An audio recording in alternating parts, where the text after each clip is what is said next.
m'dzina la Mulungu wachifundo chambiri wachisoni.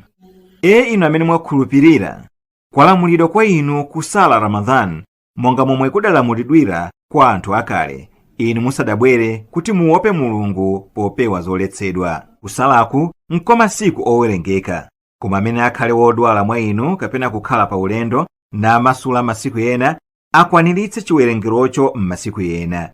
Ndipo kwa amene sangathe kusala chifukwa cha ukalamba apereke dipo lodyetsa masikini. Ndipo amene achite zabwino mwachifuniro chake, kutero ndi bwino kwa iye.